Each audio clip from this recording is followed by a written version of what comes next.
Hello everyone, bienvenidos, welcome. I hope you're all doing well. In this video we are going to practice using the preterite of regular verbs.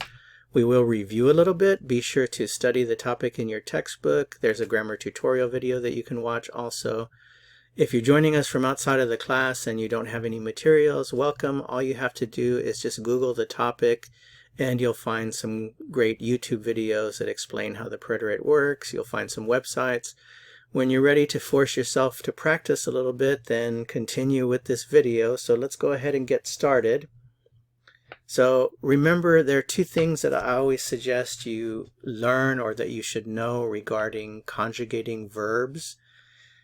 So the first one is know how to conjugate the verb. What that means is know the mechanics. What do you have to do to physically manipulate it to get the forms? Then, once you have the right forms, the other thing you should do is ask yourself what it means in your language or in the other language that you're working with. So in this case, it's English. So in other words, we want to know what this preterite verb tense is equivalent to in English. So be sure you know those two things and then you can do it. It's no problem. So the first part of the review here is just be sure that you've memorized your preterite verb endings. There's no way around it. You have to memorize these endings. Native Spanish speakers memorize it just through practice. So these are the endings here for AR, ER, and IR verbs. Those are the only three types of verbs, the only three types of infinitives that we have in Spanish. Pay attention to the accent marks. Those are important because you have to put your stress on that syllable when you pronounce it. Okay, so once you know this, then you're kind of ready to go. So just a quick review of the mechanics of conjugating a verb in the preterite. You always start with your infinitive. That's step one. Step two is remove the AR and find the root. So this is the root of the verb hablar. Hablar is to speak. So this is the root here, H-A-B-L. And then the next step is simply just picking your subject and adding the ending that corresponds to that subject. So for example, if I jump back here and I say, okay, it's hablar, AR verb, and my subject is yo, these are all the yo endings. Now I didn't put the subject pronouns because I figure at this point you've memorized them. So this would be the equivalent, the ending that corresponds to the yo. So then I come back here and I just add it to my root and I get hablé. Hablé means I spoke in English, so I spoke. Okay, yo hablé, I spoke. The verb trabajar, so let's practice. Trabajar, vamos a practicar. Trabajar,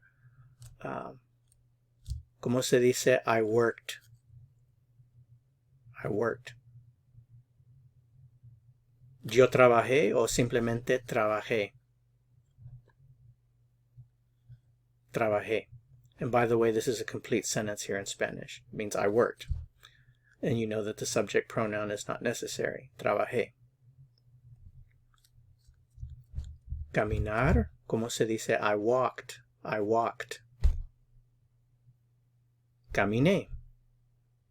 Estudiar, to study, ¿cómo se dice I studied? Estudié. Keep in mind we're not doing complete sentences here, but each one of these forms could function as a complete sentence.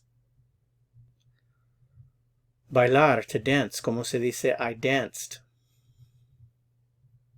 Bailé. Mirar la tele, to watch TV, ¿cómo se dice I watched TV? Miré la tele. Cocinar, to cook. ¿Cómo se dice I cooked? Cociné. Pensar, to think. ¿Cómo se dice I thought? Remember, this one's irregular in English. We don't say I thinked. We say I thought. Pensé. Pensé, I thought. Comprar, to buy. I bought. ¿Cómo se dice I bought?